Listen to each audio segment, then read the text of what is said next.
Hola, muy buenas tardes, bienvenidos una semana más a Legión Novena, bienvenidos a Paradigma Radio y los que nos estáis viendo desde YouTube habéis llevado la grata sorpresa de que por primera vez, no solamente en el estudio, que también, pero desde que hacemos el programa de Legión estamos juntos los tres a nivel físico. Vaya, estamos aquí los tres. Y que Antonio no es un holograma. Sí, no soy una imagen borrosa que se pone de portada. Eso no. Hemos conseguido reunirnos los tres integrantes de Legio y estamos hasta nerviosos. A ver, yo estoy muy nervioso. Sí, que estoy más nervioso que cualquier otro. La verdad que es que el primer programa que grabamos los tres juntos, a lo tonto. Espectacular, traemos un tema interesante y bueno, intentaremos que el segundo programa del año esté bien, sea chulo y cumpla con las expectativas. Hoy no nos presentan ni nada, claro, como estamos aquí. Claro, hoy no hace falta decir que tengo a mi lado a Daniel Caparrós y a Antonio Murillo. Buenas tardes. Pues bueno, vamos a saludar igualmente. Vamos a empezar con el programa de hoy, como siempre hacemos, con el apartado de secciones. Y hoy vamos a traer una conjunta, los tres, nos vamos a traer cada uno la suya. Y la trae Dani porque no nos dio tiempo en el programa primero de 2022, pero el día 2 de enero nosotros lo consideramos como el segundo día de creerse historiador, ¿no? Después del 12 de octubre. Y bueno, ya sabéis que ese día es el que se conmemora la toma de la ciudad de Granada en el año 1492. Y eso pues se utiliza con unas intenciones políticas, tanto de un lado como otro, que desvirtúan por completo lo que fue ese episodio. Básicamente una crítica tanto a la parte que habla de esta fecha como una especie de hito. Como si fueran dioses los que hicieron eso, ¿no? Sí. En plan. Y luego está la otra parte que reniega de esto. Sí, como si antes de la toma viviésemos, Granada fuese una ciudad de luz y color con coches voladores y llegaron los cristianos y de repente todo se acabó. Sobre todo porque ambas visiones se realizan a ojos prácticamente del presente. Claro, y únicamente del presente. Entonces, traemos dos ejemplos. Uno de ellos es de Santiago Abascal, que ya por sí que es Santiago Abascal, con todo lo que Ya encierra está, ser eso. Santiago Abascal, y puso en Twitter: hoy es el aniversario de la reconquista de Granada. Recuerdo imborrable del día en que concluyó la recuperación de todo el territorio nacional. Ahora vamos con eso. Tras 8 siglos de invasión islámica. Lo recordamos con orgullo y esperanza frente a los invasores, tibios y traidores. Hashtag toma de Granada. Hashtag toma ya. La patada de Aquí la hay varias historia. cosas que se podría dedicar incluso el programa. Territorio pero, nacional, es tremendo claro, eso, Año 1492, territorio nacional. Muy bien. Claro, cuando vale. había incluso Cuando, partes que forman parte del territorio nacional actual que no estaban integradas todavía en esa unión. Como deberíamos hablar de territorio nacional de Castilla. Claro, Navarra no estaba conquistada por Castilla, las Islas Canarias tampoco lo estaban, Ceuta y Melilla tampoco lo estaban en ese momento. No. O sea, Y la corona de Aragón era la corona de Aragón independiente a nivel No, y que además político. el Otra concepto- cosa es que estuvieran unidas dinásticamente. Claro que no tenían nada que ver. Pero que a nivel tenían- político, Sí, de hecho, cada se una pasan tenía su camino. ¿Cuántos siglos se pasan Aragón y Navarra? O sea, Aragón y Castilla, cada uno con sus leyes, sus fueros, sus cortes. Hasta los Borbones. Sí. O sea y que habla de nación en ese momento, sí que tal vez una nación histórica sí que podríamos rastrearla en ese momento, pero una nación política como la que tenemos hoy en día no. Claro, o sea, en sí el concepto de nación que se crea en el siglo XIX, que lo crea la burguesía después de las revoluciones liberales y demás, no existe en esa época, es que no existe. El concepto de nación es un concepto que se forja alrededor de la figura del monarca y la verdad es que habla de territorio nacional. Cuando Granada nunca había sido parte de Castilla antes, coño, si la conquistan, luego se la vuelven a quitar y luego la vuelven a coger, pues sí, era territorio nacional de Castilla en algún momento, ¿no? Pero Claro. Y luego dice lo de invasores tibios y traidores. No sé, traidores de. ¿Traidores de qué? quién? No sé. ellos vinieron aquí, vinieron los visigodos que eran flojuchos y dijeron, pues vamos para adelante, ya está, ¿sabes? Si tuvieran algo que ver los musulmanes nazaríes del siglo XV Ya ves. con los bereberes del siglo VIII. Tienen algo que ver con los omeyas, ¿sabes? Igualitos son. Es que... Da igual, era por adornarlo, yo creo. Y luego he rescatado un tuit de Defender Andalucía, que para ver también la visión que tiene el andalucismo de esto, ¿no? Y dice: ningún pueblo celebra su derrota. Yo luego hablamos. Salvo en Andalucía, donde se sigue celebrando la toma. Una fecha que rompe con los valores de la diversidad, la multiculturalidad y la realidad heterogénea granaína. Frente a la toma, Mariana Pineda, que eso es lo que ellos reivindican, no a la toma, sí a Mariana. Vale. ¿Qué tiene que ver Mariana Pineda? Que muy bien por ella, ¿sabes? ¿Qué tiene que ver Mariana Pineda con la toma de Granada? ¿Qué Sí, tiene que ver una liberal del siglo XIX? Una liberal del siglo XIX que lo que, como liberal, ¿no? Lo que apoyaría sería el centralismo del Estado liberal y del Estado-nación. Sí, no multiculturalidad y... Es que, claro, aparte, es que ese es el problema, los conceptos de multiculturalidad, heterogeneidad, granaína. Entonces, es que ese concepto presentista aplicado en ese pasado no tiene sentido. Esto es el mismo problema que había con las crónicas en aquella época, ¿no? Las crónicas musulmanas hablan de una conquista en plan, espectacular, no sé qué buena conquista. Y las crónicas cristianas, al contrario, ¿no? Se defendieron a capa de espada y eso, pues vienen a ser lo mismo. Hoy en día tenemos las dos mismas versiones, pero ya con toda la parafernalia política que hay hoy en día, absurda. Un pueblo no... ¿Qué pueblo? Quiero decir, en ese momento Andalucía no era un pueblo formado en sí mismo. Un pueblo celebra su derrota. Yo no soy nazarí. Y aparte que ya hablamos en el programa anterior, en el anterior no, el de antes, de la conquista de Córdoba, Sevilla, Jaén, como la propia conquista de Andalucía se desarrolla de forma distinta o en momentos históricos distintos. O sea, que... Pero date cuenta tú de la gracia, que Abascal habla de nación en esa época, pero que luego esta gente son los que te dicen que la primera nación es en el año 1000 a.C., los tartesos, ¿sabes? Sí. Es que hay poco más que comentar, la verdad. Son gente que se desvirtúa este día cuando, al fin y al cabo, una fecha que, bueno, te puede gustar más o menos...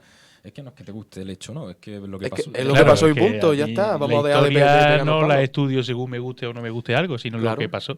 Y esto si no te gustaría ver lo del pendón, pues no vayas. Y la gente que coge eso como si para utilizarlo para decir viva España de una forma que intente no integrar a los demás, pues tampoco, ya está. O sea, ni una cosa ni la otra. Tú, que venga Abascal con la cara que tiene de ese antepasado, de ese sucesor, ¿no? De Abderramán. La verdad es que tiene narices. Sí. Es Almanzó, ¿no? Así que ya está. Y luego que incluso se le da mucho bombo a este episodio porque lógicamente cierra el proceso de reconquista, pero vimos que era como una especie de trámite ya. Realmente era la conquista de un territorio vasallo tuyo que iba a terminar cayendo. Y que hay capitulaciones, que no es una conquista violenta al uso. Claro, no, es una rendición por parte del reino nazarí y tiene poca más historia. Ni siquiera la toma de la propia Alhambra es un asedio, ¿no? No sé, que entran allí y ya está. O sea, que no hay ninguna resistencia de ningún pueblo andaluz. Como ellos lo entienden al menos. Claro. Terrible. Pues vamos con el tema de hoy, que tiene ciertos paralelismos un poco, por lo menos yo se los encuentro, y en algunos apartados de lo que vamos a hablar, con algún episodio de la Reconquista entre cristianos y musulmanes. No sé si, bueno, seguro que en el imaginario colectivo de todos los que nos están escuchando conocemos lo que es el imperio azteca, ¿no? Llamado azteca.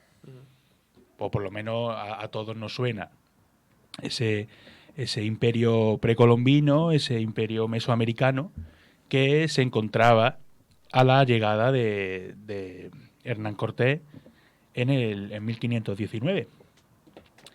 Vamos a hablar un poco de este imperio y sobre todo vamos a desmitificar ciertos aspectos que yo creo que están muy fijos en la mente de todos.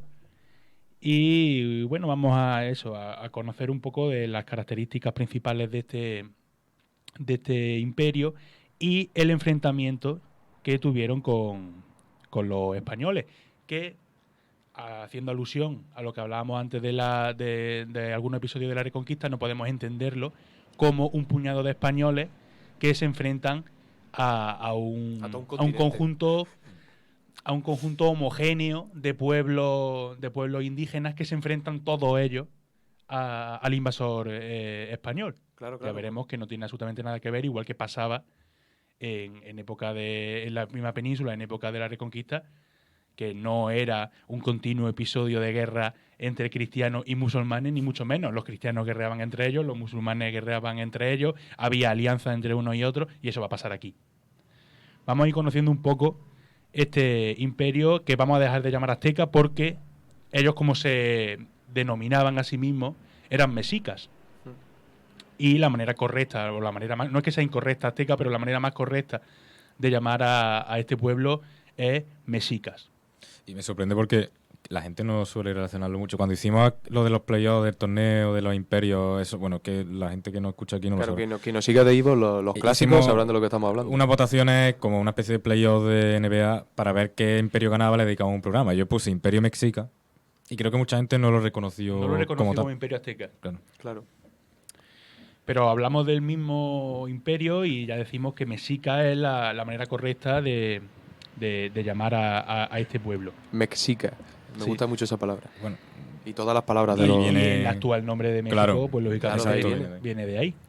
Este pueblo procede del norte del actual México y la leyenda lo sitúa en un territorio que se conoce como Aztlán, si no me equivoco.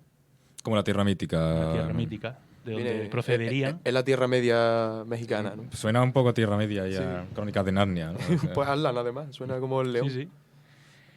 Y bueno, en realidad pues vienen de ahí, de una de esas regiones del norte de México. Y ellos lo que sabían de la profecía de uno de sus dioses principales, que se llamaba Huitzilopochtli.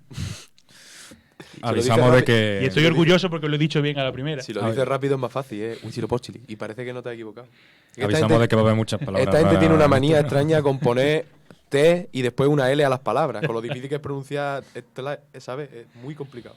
La profecía de Huitzilopochtli anunciaba que el pueblo mexica tenía que buscar su tierra prometida, por decirlo así, y la encontrarían cuando vieran a un águila montada sobre un cactus devorando una serpiente.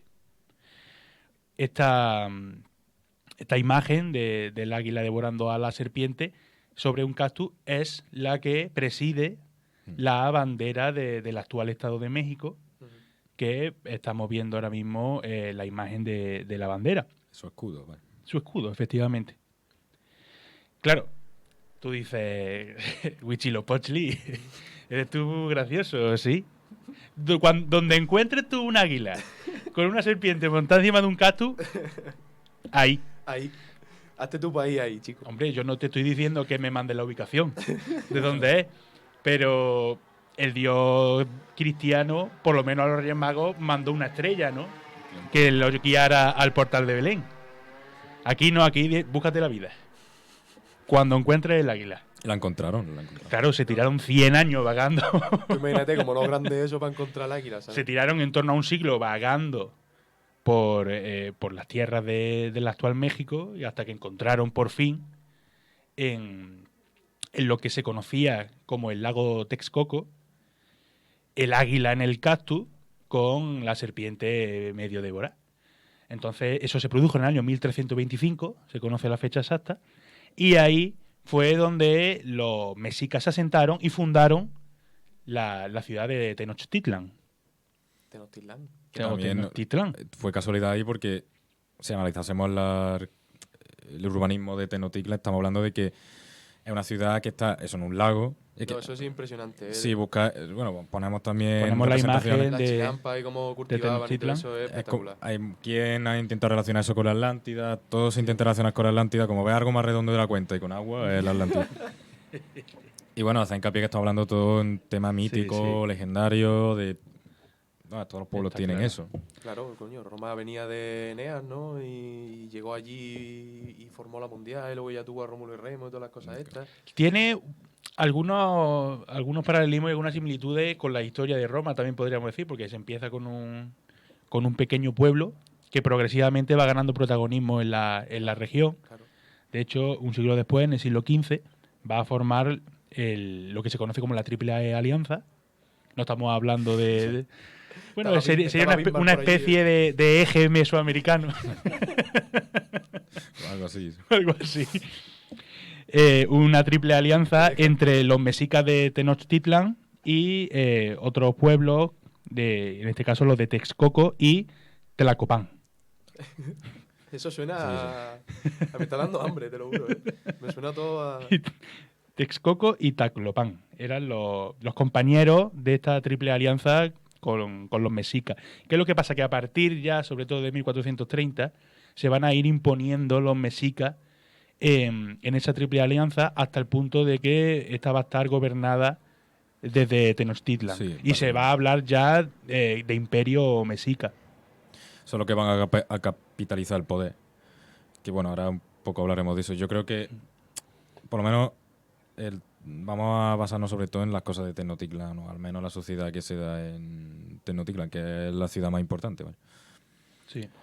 Recibe el nombre por un rey que tuvieron, que es Tenoch. Bueno, Tenoch, no sé cómo se pronuncia. Hacemos hincapié, hablan todas estas palabras que van a salir en náhuatl. Náhuatl, que es la lengua. Que ya el propio nombre te avisa, ¿sabes? Náhuatl, o Nahuatl, Nahuatl. que es la lengua de los mexicas, que es una lengua que sigue viva. Sí, Porque, al contrario que otros pueblos europeos, los españoles no hicieron una limpieza étnica. Se codificaron las lenguas y se llevaron. No hicieron una limpieza étnica con los mexicas, que siguieron hablando su lengua, muchos de ellos. Y además, muchos religiosos españoles, sobre todo franciscanos, en un afán por tratar de evangelizar las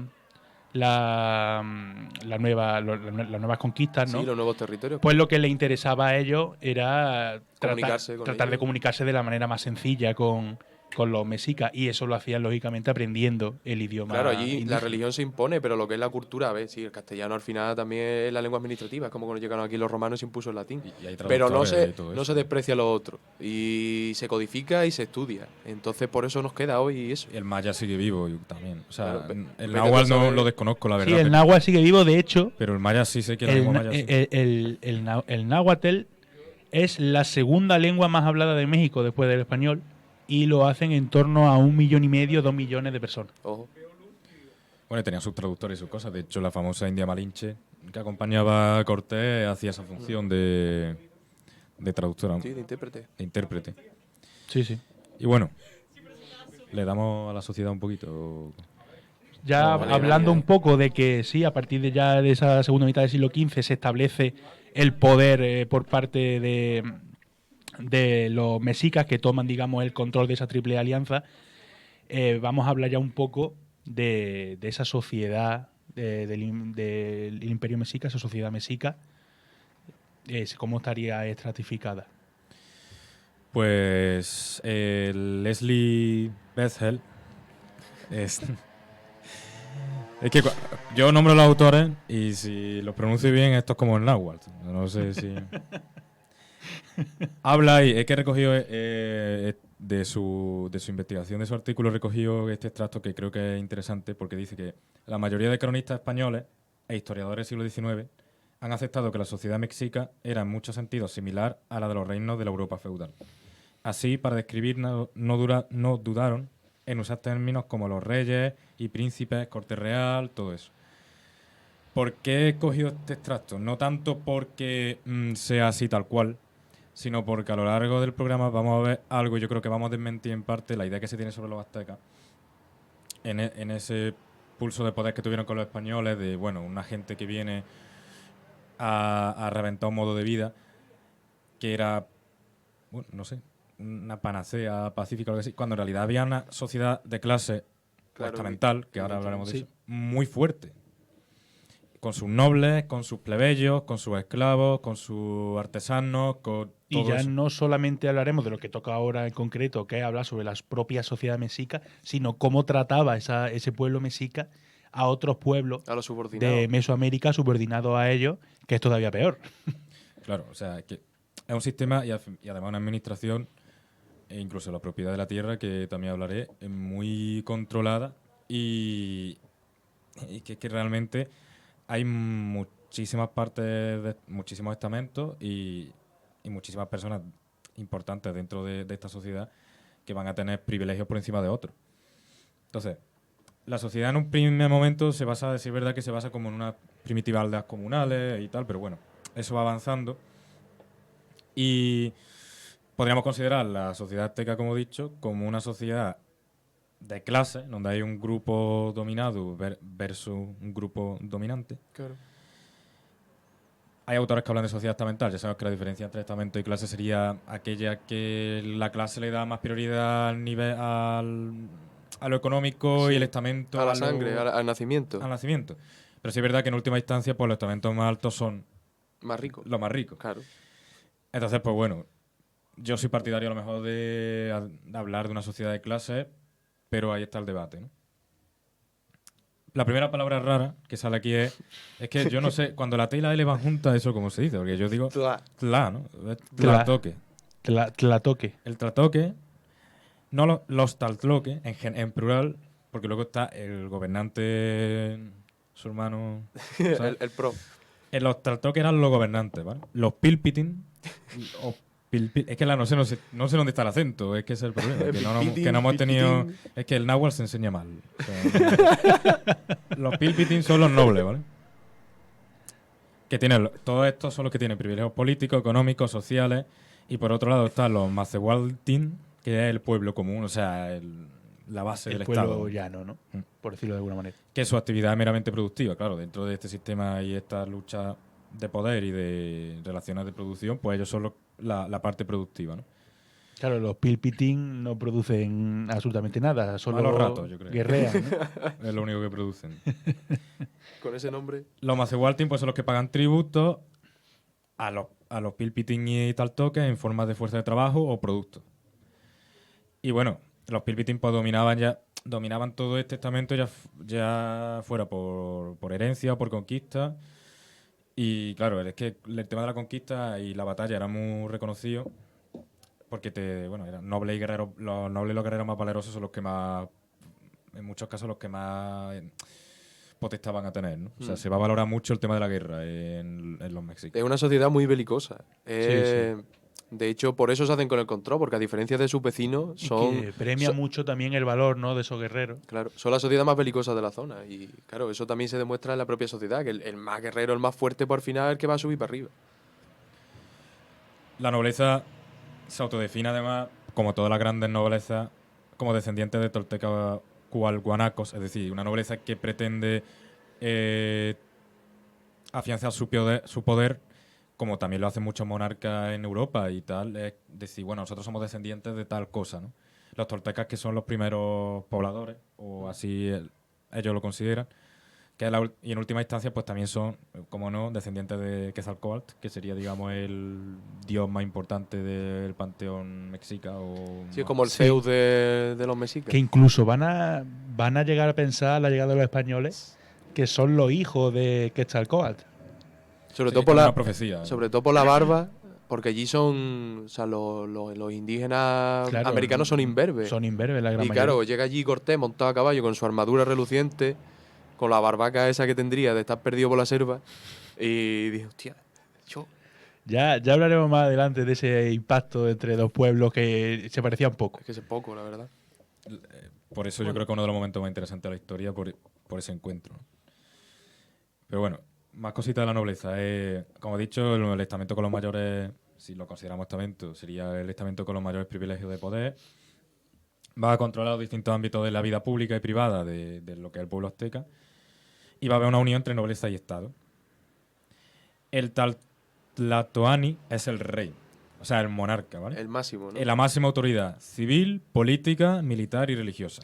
Digamos que se asienta el imperio mexica sobre una teocracia hereditaria. Y en la cabeza está el Tlatoani. Es un poco como un faraón, ¿no? Una cosa así, para que no entendamos. Hombre, está muy relacionado también con lo religioso. Es un poco como claro, por eso, el rey de Arabia Saudí. el que es amigo de alguien que conocemos, ¿no? Al frente, bueno, está al frente de la Casa Real, evidentemente, y es el que mayor receptor de tributo. En cuanto a lo de la herencia, es verdad que tiene que ser línea directa. Bueno, es que hay varios tipos, en eso no vamos porque es un lío. Existe la sucesión en línea directa, pero es verdad que no aquí el primogénito no tiene por qué ser el sucesor, la verdad. Y hay una segunda vía que aporta Santa Marina Novillo en sus investigaciones, que ella dice que bueno, que consiste que no solo se transmite a un solo hijo, sino que se transmite a todos y luego ya como que se elige. Son los nobles los que se reúnen y tal. Hay una especie de asamblea, ¿no? O sea, que no prima el primogénito, valga La redundancia. La redundancia. mini redundancia. Bueno, también hay matrimonios, donde los matrimonios son gente que pertenece a la misma familia, que eso ya estamos acostumbrados por aquí también en Europa. Sí, en algunos programas, de hecho, ya hemos tenido algunos Pasa que aquí no hijos hace de falta primo. bula papal para que se casen entre primos, como Fernando y Isabel. Y bueno, y otra variante que sería interdinástica. Y esto ha dado lugar a dos figuras, el Latocayolt y el Wait Latocayolt. Te estoy viendo sufrir Sí, en el no. programa de hoy. Digamos que, igual que está el Tlatoani, está el Wait Tlatoani, que sería al que se superditan los demás, por así decirlo. Sería, Está por encima incluso claro, del Tlatoani. el Wei- si tú tienes Wei al principio, es que ya es por encima. ¿sabes? Ah, claro. Ese Pero es tiene como- connotaciones religiosas, o sea, Sí, está sí, o sea, divinizado ese güey Es que Tlatoani. lo que, claro, o sea, no solo lo civil y lo militar, sino, como he dicho, lo religioso también encierra. Es como la figura que reúne todos los poderes del Estado, por así decirlo. O al menos si lo interpreto en parte. Vale. Que no se nos ofenda ningún mexica porque nos riamos de sus palabras, de verdad. Es que Nos, no estamos nos acostumbrados. reímos de cómo las estamos diciendo Claro, nosotros. es que eso nos resulta difícil. Es complicado, la verdad. Un idioma que, por cierto, aporta bastantes palabras al español actual. Como, por ejemplo, chocolate. Vaya. Que chocolate Por lo menos es fácil de decir. es chocolate. Puf. Mira, ahí. Y nosotros, pues Lo castellanizamos lo un llamamos poquito. como... ¿Para qué no vamos a inventar otra palabra, no? Creo Sí, que- ya está. No sé Las qué es eso. mujeres como... perdón. Como ocurre aquí, pues van a ser usadas como básicamente elementos de negociación y de intercambio para los matrimonios. O sea, a eso también estamos acostumbrados en Europa. Digo lo de Europa para ir siempre como comparando. Comparando un poquito. poco, claro. Aquí es interesante y yo voy a hacer bastante uso de Bernal Díaz del Castillo, que yo creo que todos lo conocemos, todos hemos Sí, hablado antes de él. un soldado que participó en la campaña de conquista de Hernán Cortés. Él dice, otro día vinieron los mismos caciques viejos y trajeron, no traje ron, que se Hubiese estado mejor. Ya ves, sí. y trajeron 5 indias hermosas, doncellas y mozas, y todas eran hijas de caciques. Y dijo, Xicotenga a Cortés, Malinche, esta es mi hija, y no ha sido casada, que es doncella, tomadla para vos. O sea, él recoge ese trato a las mujeres como Mercancía. bueno, le damos Malinche a Cortés, entonces un obsequio para que él entienda que venimos en son de paz y aquí, bueno, para nombrar a Malinche, que es un personaje súper importante de todo el proceso de conquista también. Porque va a servir de portavoz un poco, ¿no? Sí. Es como la llave de los territorios, por decirlo de alguna va a manera. ser la traductora. Y la guía también, supongo, Claro. ¿no? Nahuatl español, español nahuatl. Mira el traductor a Google. El Iter Sopena de aquella época. Bueno, hay varias modalidades de nobleza. Están los Cuaupilpitín, los nobles águilas, Eso sale en las Empires. sí, son de la Age of Empires. Están los caballeros tigre, la orden de la flecha, todo esto son militares, ¿no? Bueno, Un poco así como la Orden de Alcántara, Calatrava, esas cosas, ¿no? sí, son órdenes Órdenes militares, militares. en parte. Que a veces hacemos comparaciones muy a la ligera, se nos perdona, pero para que nos entendamos Sí, todos. pero a ver, es para que no tendrá nada que ver seguramente, pero un poco para que se entienda Ya está. la referencia, joder. Ya O sea, está. el Wait Tlatoani, que ahí viene la pregunta que me ha hecho antes, sí que es jefe del ejército y pontífice al mismo tiempo, por así decirlo. Hay más, están los jefes de los guerreros, los sacerdotes, los jueces, los guardianes del tesoro, hay muchos nobles. Luego están los Telucli, que son muy importantes porque son los que administran los Calpuli, que luego hablaré de los Calpuli, que son, vamos, donde viven los jornaleros, vamos, por así decirlo. Y ellos tienen que vigilar los Calpuli, mantener trabajo de la tierra y recaudar impuestos. Y bueno, estos pues recaudaban impuestos en las ciudades que ha dicho también Rafa, tanto en Texcoco como en Talcopán y todo esto. Bernal del Castillo también habla, ¿no? Que hay otros muchos grandes señores que venían delante de Moctezuma barriendo el suelo por donde había de pisar y ponían mantas porque no pisase la tierra. Está hablando de toda esa comitiva que acompaña a Moctezuma y que también forman parte de su elenco y de la corte, ¿no? Su séquito, vaya. El séquito, exacto. Los nobles podían ocupar cargos como jueces, gobernantes, recaudadores de impuestos provinciales y embajadores y posiciones prestigiosas en el ejército y en el sacerdocio, ¿no? Y otros serían escribas o profesores. Los hijos de estos nobles además recibían una educación muy solemne y tanto en historia, mitología, tácticas de guerra, artes marciales. O sea, que iban a la pija, ¿no? Iban a la privada. Eso iban a la privada, pero... Iban a Loyola. Y dice Bernal de Castillo, por manera que Moctezuma, gran señor de México, de muy bueno que era, o temió nuestra ida a su ciudad, despachó 5 principales hombres de mucha cuenta en Tlaxcala y a nuestro real para darnos el bienvenido. Todo el rato comitivas, séquitos, formalidades, cosas que se hacían en las cortes europeas también, que no es... Igual que hay gente que piensa que aquello fue un genocidio, también hay gente que piensa que era gente con taparrabos. Claro. Que estaban subidos, que dormían en los árboles, Y eran gente, de hecho, los propios españoles a la llegada a Tenochtitlan se quedan maravillados de la riqueza de esa ciudad, una ciudad que fuera realmente una especie de Roma o de Venecia, una ciudad impresionante. Y es que urbanísticamente está construida en un lago con puentes móviles sobre el agua. Es espectacular. También tenemos la carta relación de Hernán Cortés a Carlos V, que es uno de los documentos más importantes también para conocer la propia conquista. Y decía Hernán Cortés, pasada esta puente... Es que puente, un siglo atrás, era una palabra femenina. Esto es lo bonito de leer estas cosas. Sí, sí. Madre mía. Nos salió a recibir aquel señor Moctezuma. Bueno, Mutezuma, le llama Cortés. Con hasta 200 señores, todos descalzos y vestidos de otra librea, o manera de ropa asimismo bien rica a su uso, y más que de la de los otros. Destaca sí, se notaba que tenían poderío también. Este séquito, ¿no? Bueno, yo pasaría ya un poco, dejando a los nobles, que hemos hablado suficiente, un poco al tema de la propiedad de la tierra, ¿no? La tierra era llamada el Talji. Es la base diferenciadora del sistema estamental o de clase azteca, ¿no? Y marcaría la frontera entre el grupo dominante y el grupo dominado. Las diferencias entre el que obtiene fruto de trabajo y quien realiza la fuerza de trabajo.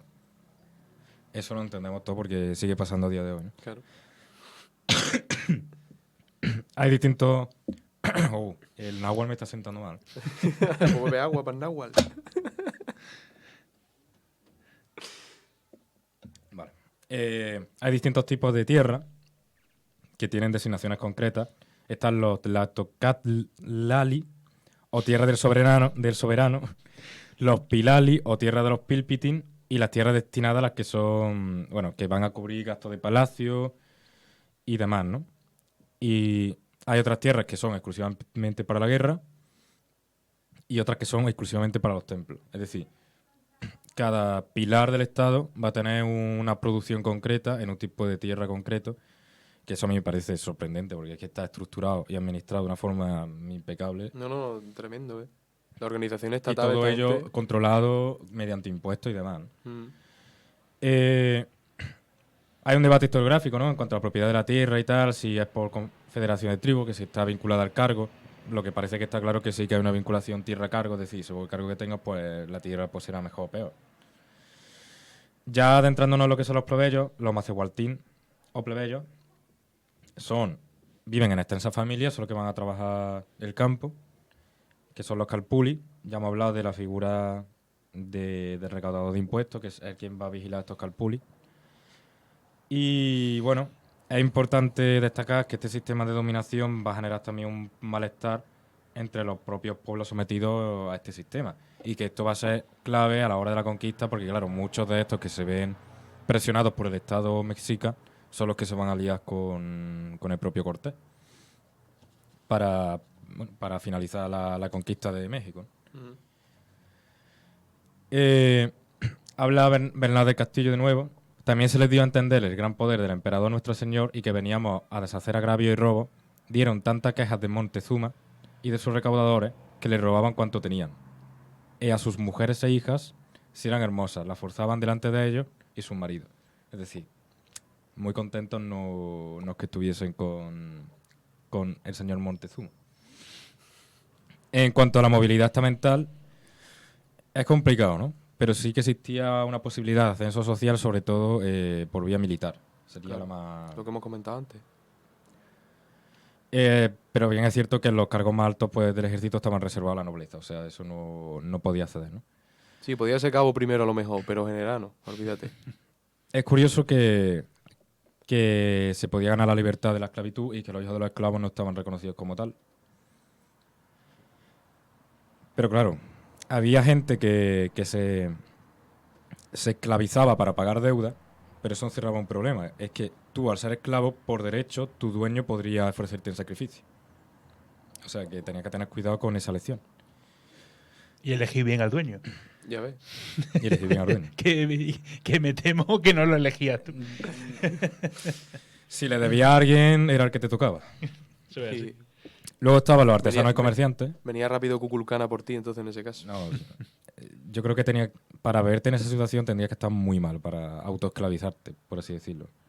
Pero supongo que sería bastante común. Mm. Luego tenemos artesanos y comerciantes, que serían los calpuli urbanos. Es curioso porque estaban muy venerados. Nunca pertenecieron a la nobleza, pero sí que se les llamaban toltecas, porque claro, la artesanía siempre es una cosa que se venera mucho y es casi religiosa, ¿no? Y sí que tenían un papel importante en la sociedad. Y luego, por último, los esclavos, los llamados talcotín o tlacotín, eran muy numerosos, numerosísimos en el Imperio Azteca. Y como digo, pues bueno, podían surgir del endeudamiento o como prisioneros de guerra. Y sobre todo uno de los usos mayoritarios a los que siempre se ha hablado y que ya hablaremos de ello, el tema de los sacrificios. O sea, que Eso os tenéis que esperar un poquito todavía. Los esclavos eran carne de sacrificio. sí, o sea, era, de hecho, bueno, ahora se hablará de eso, pero... Claro, Moctezuma no va a ser el que caiga en sacrificio, ¿no?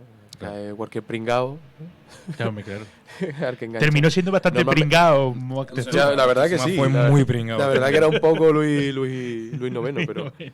Fue pero- un poco Godoy a su manera también. Sí. Sí, también. Pero mayormente los sacrificios son prisioneros de guerra, la gran mayoría de ellos. Sí. Que al final son esclavos también, claro. Y ya para finalizar, pues habla Bernal Díaz del Castillo, mandó a los papas de aquella ciudad que había de tomar 20 de nosotros para hacer sacrificio a su ídolo. Le llama papas, entiendo a los sacerdotes. Claro. Y a un prometido a su ídolo, abogado de la guerra, y que le habían de sacrificar 20 de nosotros delante del ídolo. Y 3 noches antes, ya pasadas, que le sacrificaron 7 indios porque les diese victoria.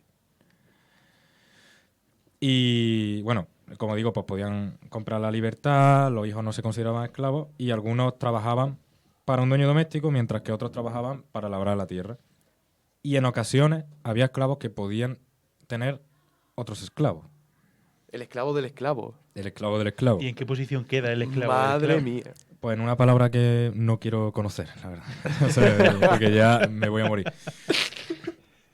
En definitiva, podemos compararlo con la sociedad europea sin hacer uso de presentismo y tal, pero podemos ver que hay una sociedad de clase fuerte, una gran complejidad, una gran estratificación y una gran administración, una diferencia de clase evidente, como he dicho, y la importancia, sobre todo, del soberano que tiene esa sociedad, la nobleza y la propiedad de la tierra como sistema básico de organización económica. Y como base de esa diferenciación de estratos, diferenciación social. Podemos decir a lo mejor que la diferencia más clara es cultural, ¿no? La cultura material y la vestimenta y todo ese rollo, pero de organización social y eso no son unas tribus analfabetas y cómo se pintan. No, para no. nada. Son gente organizada y son sociedades. Son Tanto son en muy la- parecidos a los europeos en ese aspecto. Tanto la organización social como el desarrollo social y económico de esos pueblos, Mm.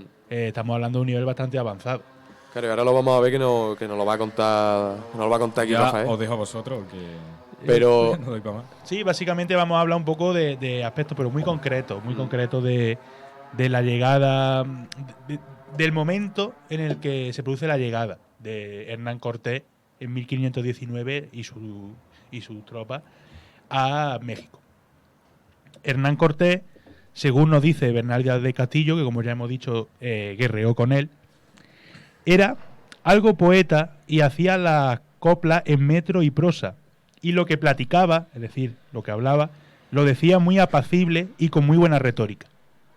Es decir, al contrario que la gran mayoría de los que fueron a América a hacer fama y botín, A buscarse la vida allí. a buscarse la vida, podemos decir que era relativamente culto Hernán Cortés.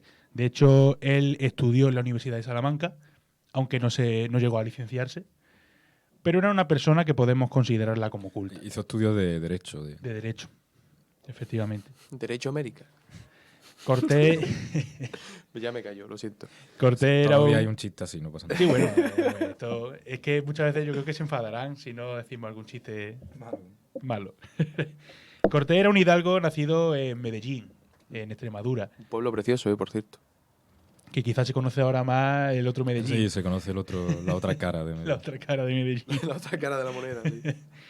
Nació en el año 1485 y la verdad que Cortés puso prácticamente toda su fortuna en la empresa que se le puso al frente como capitán. Le ordenó el gobernador de Cuba, Diego Velázquez, este no pintaba las meninas, este era otro, y le ordenó que buscara oro en una nueva expedición a Cortés, pero Cortés era una persona ambiciosa y Cortés lo que ansiaba realmente era conquistar territorio. Entonces Cortés partió con unos 600 hombres desde el puerto de Santiago de Cuba en febrero de 1519, pues con ese pretexto, ¿no?, de en busca de oro, porque había sido enviado hacia allí. Le habían dicho muy claramente que no poblara nuevos territorios, sino que buscara Sí, que fuera por oro. que buscara oro. Exacto. Le dijeron, esto se mira, pullita a los ingleses, viene ahora. A los ingleses les decían, no, ve a por territorio. Ellos que iban a por oro. Y a los españoles dicen, ve a por oro. Y dicen, no, oro no, territorio, yo quiero tierra. Territorio para mi rey. Y a mí dame, para mi señor el rey. El oro no. Hernán Cortés, cuando llega allí, primero se carga a los mayas, es lo primero que hace. No es lo que piensa. Estaban en franca decadencia ya la civilización maya.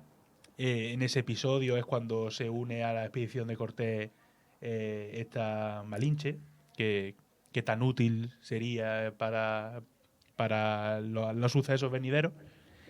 Y uno de los episodios más importantes va a ser la fundación de la ciudad de Veracruz.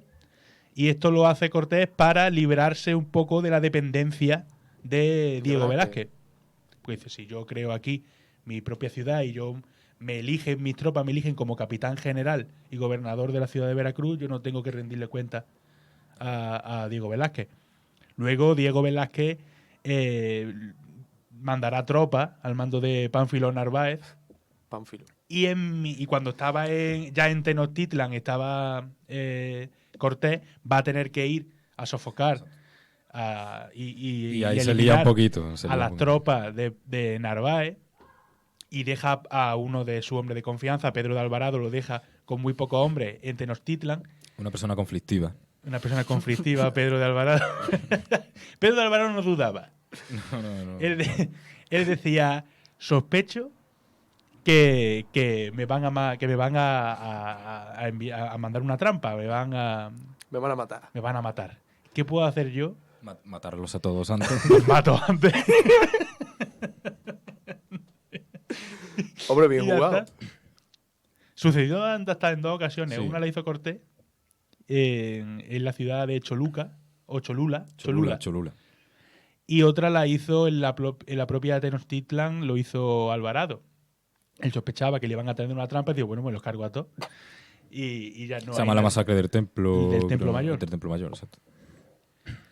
El caso es que bueno, Cortés tiene un número de hombres muy, muy, muy inferior al ejército mexica. Un ejército mexica que era muy poderoso. Sin embargo, la conquista total del territorio del Imperio Mexica, que no vamos a entrar en ello porque entonces nos vamos a un programa de 2 horas y media y podríamos hacer un programa solamente de la conquista del Imperio Mexica.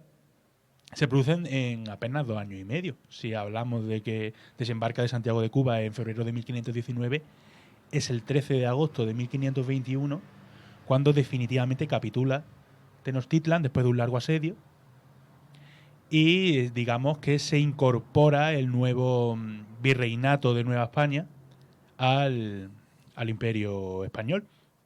Y sobre la antigua ciudad mexica de Tenochtitlan pues se funda la actual ciudad de Ciudad de México. ¿Cuáles son los motivos principales para que en 2 años y medio un imperio, un pueblo que, como ya hemos estado hablando, como ha comentado Dani, está socialmente muy bien organizado, económicamente es próspero, tiene un ejército poderoso y soyuga a los pueblos de la zona? Esto es importantísimo.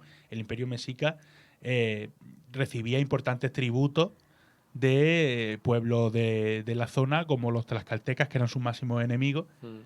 Y bueno, no sé si los tlaxcaltecas le entregaban tributo o no. Sé que los totonacas sí. Los tlaxcaltecas no lo sé, pero lo que sí está claro que eran los grandes enemigos de la zona de los mexicas.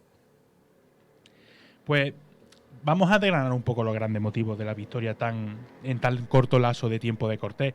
El primero de ellos es, sobre todo, la ventaja militar que tenían y el impacto psicológico que suponían en el ejército mexica, tanto las armas de fuego, que ellos llamaban como tubos por donde salían truenos. Claro, que más que el disparo en sí, era el ruido que formaba eso, claro. Tú Claro. imagínate que no has visto nunca una pistola bueno, no, una pistola no, un arcabuz, ¿sabes? Que eso, el pelotazo que pega eso tiene que ser... Pues tampoco es que sea una ventaja, o sea, sí, psicológicamente, pero militarmente una persona con un arco, con un... No sé, como esto que hacen así. Cerbatana. Cerbatana, eso, joder. o yo qué sé, pegando pedradas simplemente, con Claro. una onda o eso, es más rápido que un arcabuz. Hombre, claro, si fueran... Hasta que lo cargas... Si Pedro de Alvarado hubiese tenido una AK-47... Claro, bueno... Pues- Pero yo creo que, o sea, el Entonces arcabuz... no quedaba nadie en el mundo, porque todo el mundo lo querría matar. Claro, es que el arcabuz se cargan... A día de hoy es que estamos acostumbrados a que las pistolas es cargador y el arcabuz tienes que meterle la pólvora, tienes que meterle la bola con el palito, Sí, como sí, cuando tienes que limpiábamos apretarlo. la flauta en el colegio. Sí, igual. Igual. Que las míticas Pero yo flautas creo Bonner. que la primera ráfaga ya ahuyentaba Claro. lo suficiente como para que no se acercasen más. O al menos entiendo los primeros enfrentamientos. Luego, cuando ya se acostumbraron, entiendo que ese había... Se igualaban las cosas un poco más. Sí. Pero claro, esos primeros enfrentamientos, el impacto psicológico, el miedo que podría generar, Tú imagínate. lo que ya te digo, ellos comentaban que eran como unos tubos donde salían truenos, esas armas de fuego, a nivel psicológico tendría que ser terrible para ellos. Y otra cosa que les daba un miedo terrorífico Los caballos. eran los caballos, Claro, que allí porque no hay no caballos. habían visto caballos. Ellos decían que los caballos eran como venados sin cuernos. No había caballo en América. De No hecho, había es caballo en un América. animal que surge allí, pero en América que no vuelve hasta que llegan los españoles. Bueno, en América, antiguamente los continentes no eran como hoy en día, ¿sabes? Pero Sí, sí. Sí, cuando era Pangea, ¿no? O sea, no, Pangea, o no, sea, porque no había caballo. Estaría Cuando el- se estaba formando la actual América. Claro. posteriormente, ¿no? Pero, Sí. pero no vuelven hasta que llegan a los españoles. Y es curioso que para ellos eran unas bestias terribles los caballos y le tenían muchísimo miedo. De hecho, incluso podían llegar a pensar que el hombre y el caballo formaban como una un único ser, un ¿no? único ser, una cosa terrible para ellos que no habían visto un caballo en su vida. Claro, No, la verdad es que como que en si el hubieran momento visto... en el que... Hay una película de Hércules así muy malilla en la que hablan todo el rato, es que hay centauros, le tiene mucho miedo a los centauros y son en realidad jinetes. Luego, al final de la película se ve cómo son personas montadas a caballo, ¿no?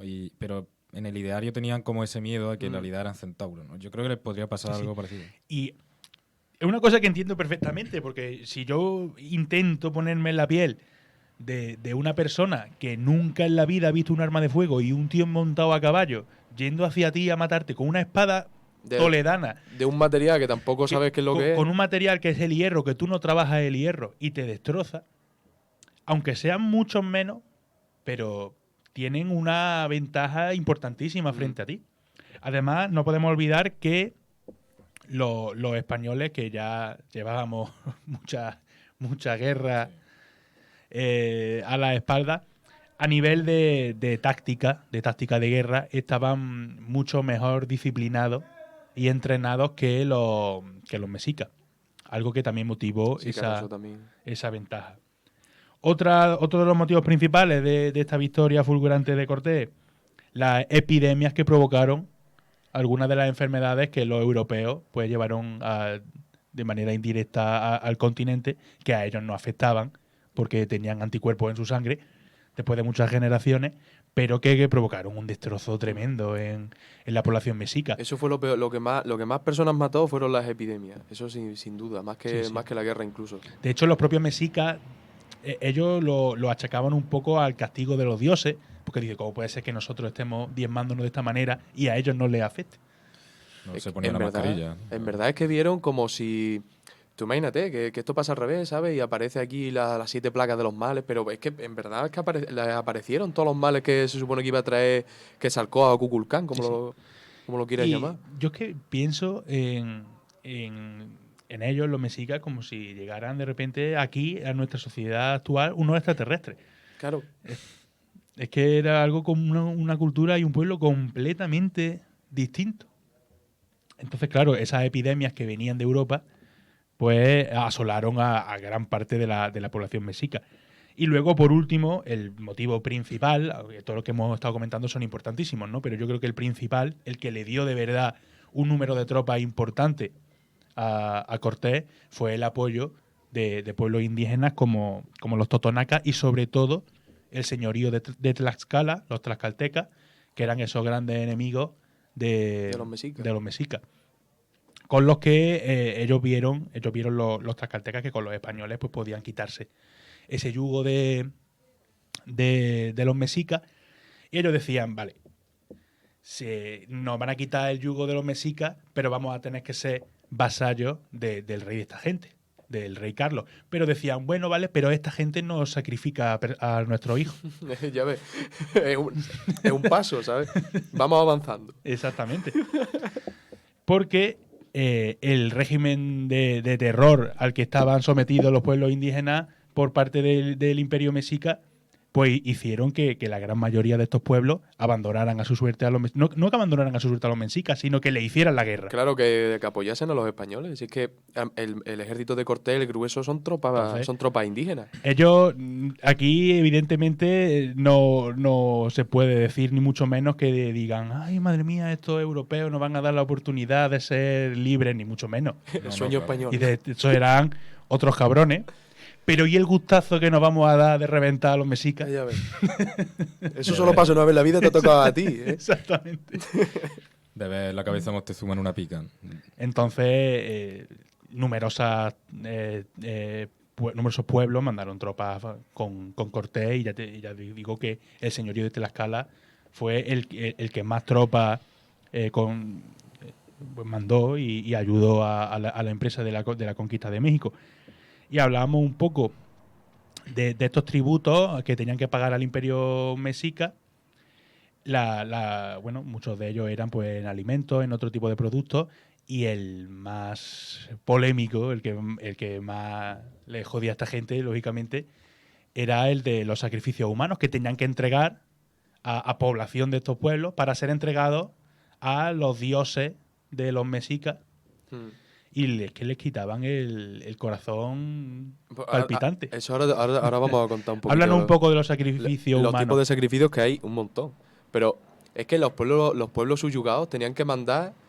no me acuerdo bien cómo era el tributo, ¿vale? Pero los líderes de estos pueblos tenían que mandar a sus primogénitos y demás, ¿sabes? Que es que les para quitaban, que fueran sacrificados. Claro, era terrible. Aparte luego esclavos que podrían ofrecer y demás, y luego prisioneros, un montón de prisioneros de guerra que básicamente eran considerados esclavos.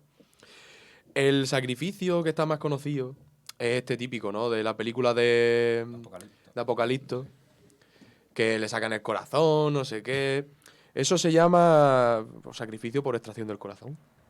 Fácil. Esa es la forma científica. Es la forma científica, es remoción cardíaca. El pecho y No, hay dos formas. Una es que es la típica, ¿no? Por debajo de las costillas, con un cuchillo de sílex, abrían y con la mano entraban por debajo de las costillas y sacaban el corazón. Claro, imagínate, ¿eh?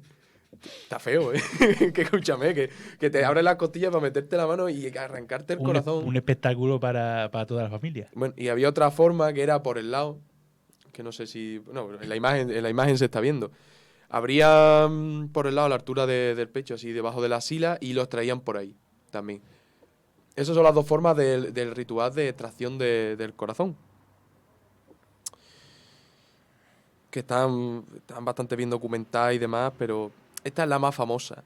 Es como la que ha trascendido más. Pero luego hay otro montón de tipos que me gustan más todavía. Este tú dices que es salvaje, que no sé qué, pero es que los otros son canelitas. Es que de verdad Son caviar. esta gente son la leche.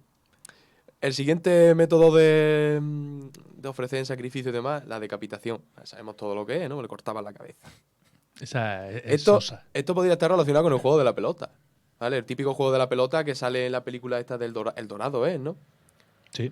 De hecho, se cree que el equipo que perdía se le cortó. Vamos, el equipo que perdía no es que perdiese el partido, no, ya lo has perdido la vida. Era el juego del calamar. Sí, el juego del calamar de la época. En el siglo XVI. Totalmente. De hecho, esto se sabe por las referencias que hay en distintos grabados que hay en el templo de Chichén Itzá al juego de la pelota. Otra práctica para matar a gente, el ahogamiento. Esta a mí me encanta también. Veían los cenotes, que lo estamos viendo ahora en la imagen. Son agujeros que hay en la tierra que están llenos de agua, son preciosos. De hecho, hay un montón de recreaciones turísticas para tú ir allí, bañarte y no sé qué. Pues esta gente veía que había huecos con agua, te tiro. Tú para allá. Ya está. Los mataban ahí. Esto se supone que eran sacrificios al dios del agua. Yo no me acuerdo ahora cómo, no me acuerdo ahora cómo se llama. Pero bueno, el dios del agua. Al Poseidón de esta gente. Neptuno. Cogían a la gente y los podían tirar, pues eso, en lagunas, pozos o cenotes, que era lo más normal.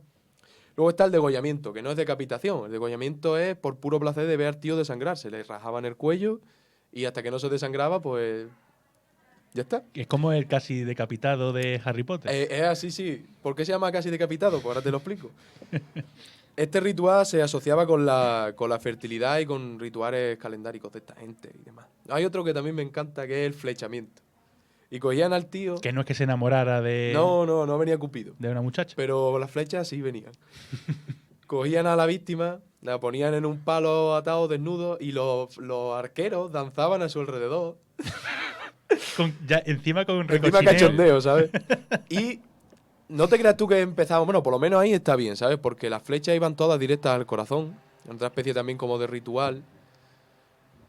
Y no era en plan cachondeo, ¿no? Porque esto también sale en Vikingos, de hecho, en un capítulo que cogieron a un cura y le pegaron flechazos y demás. Pero para que reírse, ¿no? Uno en el pie, otro en la mano, no, estos directos al corazón. Además, cuando daba la señal al sacerdote, después de los bailecitos y las tonterías, le empezaban a disparar. Este sí es mi favorito. Todos hemos visto, y ahora lo estamos viendo en la imagen, los templos de esta gente como son, escalonados y tremendamente altos. No es cosa baladí. Ya sé lo que ¿Me puedo hacer la idea? No es porque sí, no es porque quede bonito, es porque hacían despeñamientos o aventamientos. Y cogían a la víctima... Y desde arriba del templo le pegaban una patada o lo tiraban así, ala. Y que se reventase contra los escalones hasta que llegase hasta donde llegase. Hombre, llegaba hasta el suelo, pero... Hombre, pero vivo... hasta el suelo en vivo no. O sea, Claro. con lo harto que eso, empieza el escalón abajo, cuando llega lo mismo no tienes ni brazos ya, ¿sabes? Pero bueno. Y luego está otro, que este ya es el último. Bueno, seguramente a lo mejor había más. Yo no lo sé. Que es el ritual de extracción de las entrañas. Esto, pues, como su propio nombre indica, ¿no? Lo ponían al tío, le rajaban y le sacaban las entrañas y ya está. Y así el tío pues se moría y era otra forma como de ofrecer... Porque todo esto, todos los sacrificios al final es una cosa cultural de esta gente. Pero también el rollo adivinatorio y tal podría... Sí, claro, tenemos una plaga, no sé qué, pues al dios de los campos hay que hacerle un sacrificio. Y se hacía de tal manera. Sí, eso No como se ha hecho llueve aquí porque también, no sé qué, no sé cuánto. Pues a ese cógelo y tíralo al cenote. Eran ofrecimientos, porque para esta gente la sangre es lo que da vida. Si la gente pierde la sangre, pues te muere, evidentemente, claro, ¿no? Pero ellos lo que veían. Que había aquí como un mosquito. Bueno, pues aquí pensábamos que se curaba a la gente con sangría. Sí, O sea, quitándole sangre. Aquí tampoco estábamos Porque muy aventajados. Se suponía, esta gente suponía que los dioses se alimentaban de esa sangre y que si tú le ofrecías esa sangre de estas víctimas, los dioses iban a ser benevolentes y te iban a conceder lo que tú necesitabas. Entonces por eso se hacía, es una cosa cultural. Pero, joder, hay formas, ¿no? Yo qué sé. Luego llegan los españoles con el garrote de Vic, que, bueno, por lo menos más rápido que un despeñamiento. o lo de los cenotes, que te puedes quedar ahí 3 o 4 días ahí nadando hasta que ya... Qué tremendo, tío. Yo, ¿cuál preferíais? Si os tuvieran que hacer esto, ¿cuál preferiríais vosotros? Yo me uno a Cortés. O sea, Y que sea lo que Dios quiera. y ya está. La verdad que a mí no me gustaría ver ninguno de ellos, la verdad. Tenían que ser bastante desagradables.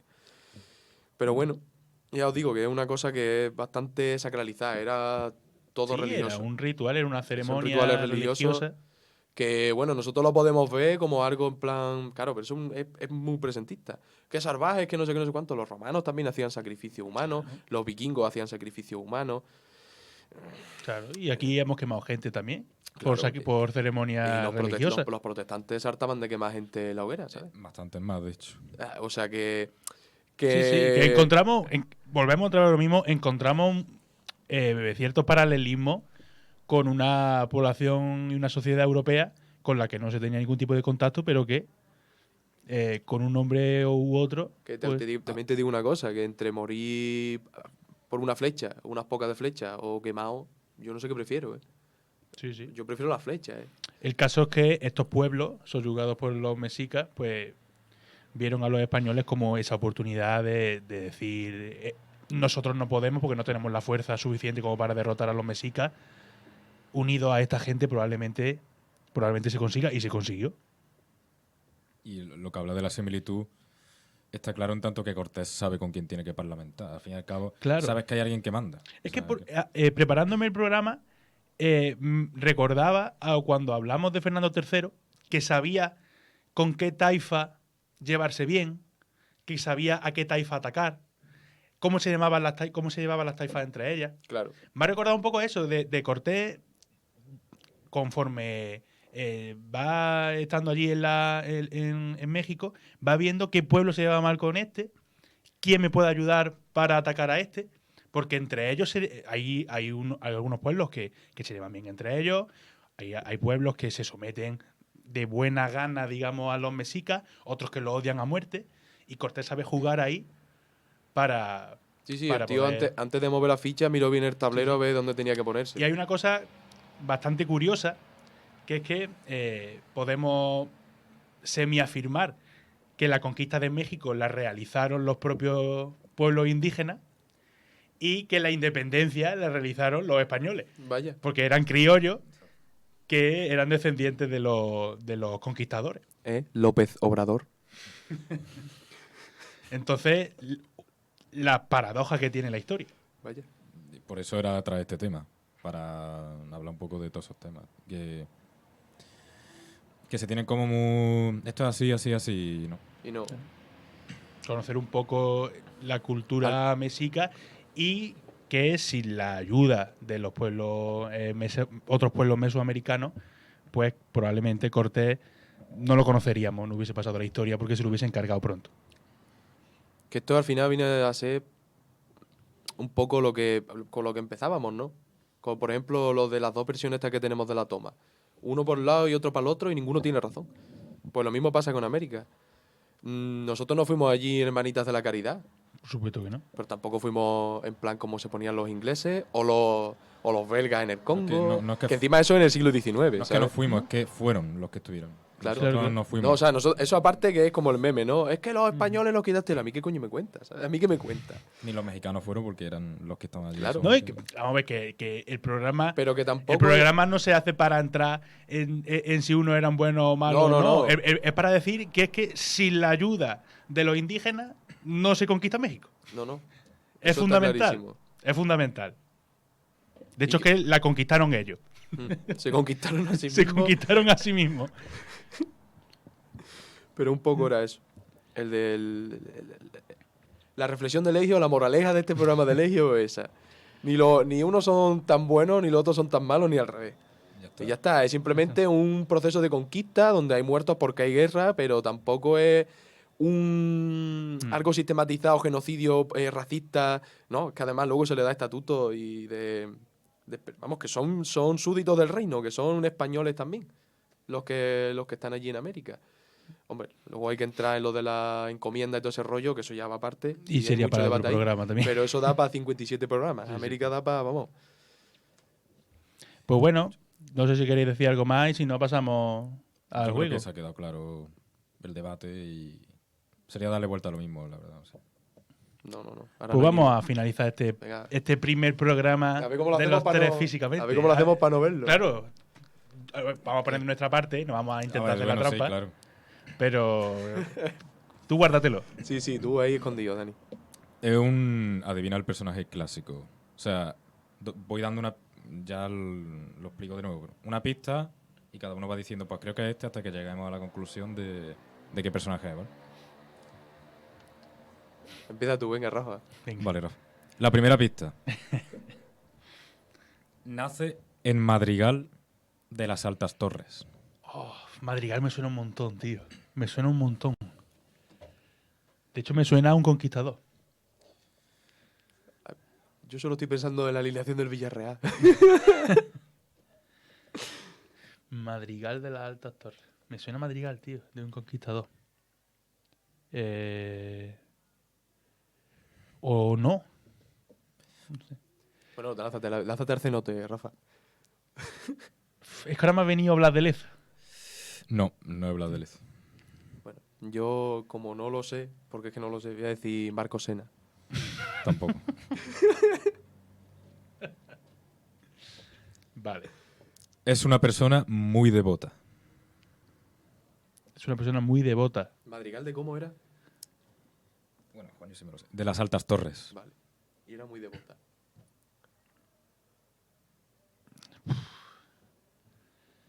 Vamos a decir Pizarro, Francisco Pizarro.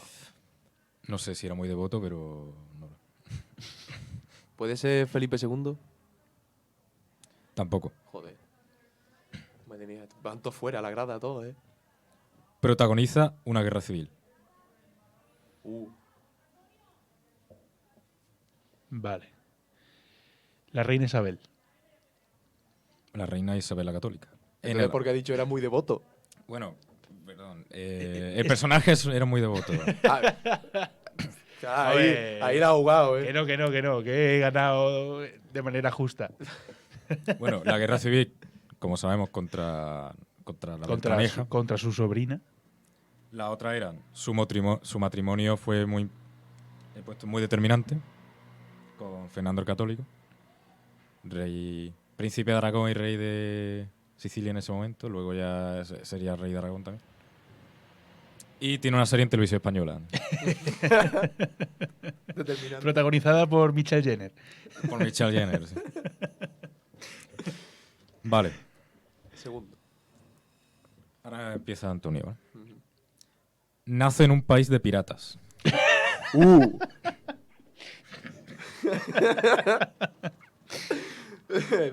Algo me parece indicar que es inglés. Pero bueno. ¿Churchill? No. A mí me raya el tema que diga un país de piratas y no de Inglaterra. Claro, puede ser por la broma de lo de los piratas. Puede ser. pero puede ser Holanda. Hay más piratas. Si eres protestante, eres pirata. Claro. Estados Unidos no, porque ya es que esa época ya no. Son piratas más modernos, Es ¿no? un pirata, es una piratería digital. Vale. Voy a decir Inglaterra y voy a decir Cromwell, Oliver Cromwell. No, no es nuestro pirata. Tiene gracia. No le caían muy bien los protestantes. Ah, bueno, puede ser, sí. Ya. No le caían muy bien los protestantes. ¿Enrique VIII? No. No, hombre, a ese le caían muy bien. Si no, él, pero no es protestante. Él forma su iglesia de divorcio. yo voy a decir Bloody Mary, María Tudor. Eso es, Bloody Mary. Claro, se llama Bloody Mary porque se cargó a un montón de protestantes. Me van a pegar una paliza. La otra pista fue una consorte de un famoso rey de España, Felipe II. Don Felipe II. Su familia también tiene una serie. Y un cóctel lleva su nombre, que es el famoso Bloody Mary. Los Tudor. Pista Y histórica. sale en el Ministerio de Tiempo en un capítulo. Sí, es verdad, que sale Felipe II como súper... Súper joven y sí, apuesto. gentleman. Y la otra fea y anciana. Madre mía, qué derrota más estrepitosa, tío. El siguiente. Ya no vengo más aquí, A ver, he traído 5, si no pasemos, pero bueno. No, no, Hombre, lo ya, hacemos, ya, ya, lo sí, echamos ya- todo. ya sigo con mi paso militar. Nace en Egipto. No, me toca No, a mí. te toca a ti, te te toca a toca mí. a ti. Nace en Egipto. Vale, pues qué sé. Es que yo Ah, este terreno me gusta más de a mí. faraones, yo... Esto es antigua. Tú juega, que a lo mejor te sorprende. Akenatón. ¿Y qué yo voy a decir ese? Pues di otro que acabe en ton y... Yo voy a decir. Es que Cleopatra no va a ser porque va a ser muy obvio, pero. Mohamed Salah. Mohamed Salah. No. Y aquí viene la sorpresa. Vivió durante el siglo XX. Oh, Ah, ya sé que. vale, Nasser. Cago en 10, macho. No iba a decir yo. No, tío, esto está. Dani, tío, me estás fastidiando, Te lo juro. ¿Es Nasser? Venga ya, madre mía, ¿qué pasa con Almanzó, con nadie? ¿Qué pasa aquí? Sufrió una gran derrota junto a Jordania y Siria en la guerra de los 6 días contra Israel. Fue el referente principal de nacionalismo árabe o panarabismo. De hecho, hubo unos años en el que Egipto estuvo en el mismo estado que Siria, puede ser. Y Eso que fue la República Árabe Unida. la República Árabe Y Unida. su partido, que era la Unión Árabe Socialista. Quedan dos. Ya lo hacemos. Vamos a echarlo, ya, de lo oro, hacemos, de oro. ya lo hacemos. Vale. Verá. Perteneció a una gran familia real. Es que pueden ser mucha gente. Claro, pero es que la primera pista es de mucha gente. Vamos a afilar mucho. Nicolás II. No. Carlos II. No. Uf. Murió con 17 años. Estoy ahora mismo en mi cabeza, hay un yo pequeñito en una biblioteca mirando los libros muy rápido. ¿Vale? La Wikipedia está funcionando. No, sí, lo que pasa es que en verdad está como los Simpsons. Hay un mono con un platillo, estoy más O espeso. sea, el dinosaurio de Murió de con Google. 17 años y pertenecía a una familia real importante, ¿no? Vale. Con 17 años. No caigo, voy a decir. Asteri. Es que no caigo, ahora mismo no me sale nada. Luis I de España. No. Es que se murió muy joven. ¿Qué paliza me vas a pegar, Rafa? Dios mío. Vivió, el contexto en el que vivió, en un gran cambio de sistema político. Un gran cambio de sistema Un político. gran cambio de sistema político. Vale. Claro, que no tiene por qué ser rey. Es No, persona que no. pertenece a una familia Claro, real. claro. Si no hubiese dicho fue monarca o fue... Claro, claro. No, ya. Si no estoy pensando en reyes. Bueno, sí, estoy pensando en reyes, pero es que no me acuerdo de su hijo. A ver, espérate. Se murió con 17 años, pertenecía a una familia real importante y vivió un gran cambio de sistema político.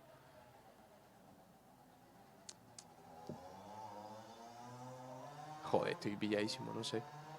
Voy a decir Fernando Torres. Es que no... no me viene nada, claro. A la siguiente yo creo que ya... Sí, si no, ahora Rafa la coge botando del medio del campo y la mete por las cuadras. No, porque te toca a ti y ahora... No, pero ahora, digo ahora, en tu ocasión ahora. No, ahora... Gran cambio a los 17 años. No, a los 17 años se muere. El claro, cambio lo pudo vivir con 5 años. Ah, a los 17 años se muere, verdad. A los 17 años se muere. Uf, no tengo ni idea. Voy a decir... Gonzalo Colsa. No es Gonzalo. Fue ejecutada junto a su familia. Tiene que ser de Nicolás II. Claro, es la zarina esta, pero ¿cómo se llamaba la zarina? Ah, es la de la película, Anastasia. Anastasia. La última pista tiene una película. Has venido hoy cinéfilo, ¿eh? Hoy he traído todo peli. Pues vamos con el último, ¿no? El último, El Godelo no, menos mal. el último es muy jodido, pero me hace mucha gracia. A ver si llegáis a la conclusión. Te toca a ti. ¿vale? No, le toca a No, Rafa, me le toca a toca. Rafa. Vivió en el siglo I después de Cristo. Jesucristo. No. En el siglo I después de Cristo. ¿Tiberio? No. Esta es más chiste que otra cosa, pero bueno, me hace gracia. Trabajaba en el circo romano. ¿Cómo? Trabajaba en el circo? circo de Roma, o en el circo. Sí. Por un momento me menea una carpa, pero con gente con el casco, ¿sabes? En vez del circo. ¿Qué sé? Voy a decir. Brian. No, Pues ya ves. podría ser Brian, pero. Podría ser Brian. Fernando Alonso.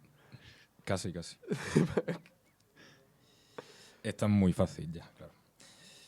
Voy a quedar fatal ahora. No, la vas a acertar, tío. El emperador en su momento quiso nombrarlo cónsul. ¡Ah, amigo! Yo ya lo sé. Es que no sé cómo se. El caballo de Calígula. El caballo de Calígula. ¿Cómo se llamaba? Incitatus. Incitatus. Calígula un grande. Tenía 4 patas y Calígula era su dueño. Calígula Claro. quiso nombrar cónsul a su caballo. Entre otras cosas. También Que le, no, le que- declaró la guerra al mar. ¿no? Creo que algo así, pero Porque- Incitatus, de hecho, no. Porque, en la porque fuente estaba, no viene enfadado que. estaba enfadado con Neptuno. Sí. No viene en las fuentes que realmente llegase a ser, pero lo propuso para Mi cónsul. pregunta es, ¿en qué momento estás tú preparándote el juego en casa y dices, voy a poner el caballo de Calígula? Porque me dio por ahí y dije. Para reírse de sí, nosotros. sí, básicamente. Bueno, Pasma, hacemos inclusión de los animales. Ya está. Bueno, pues con esto y un bizcocho se acaba el programa de hoy, que espero que os haya gustado. Y nosotros nos hemos pasado muy bien, por fin hemos estado los tres juntos y espero que, bueno, que podamos hacerlo, evidentemente no siempre, pero Ojalá.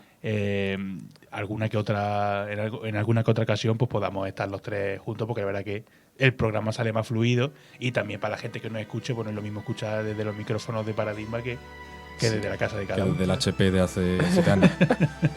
El micrófono Lenovo que no funciona bien. Así que nada, los tres nos despedimos de vosotros y nada, un saludo y cuidado mucho. Hasta luego.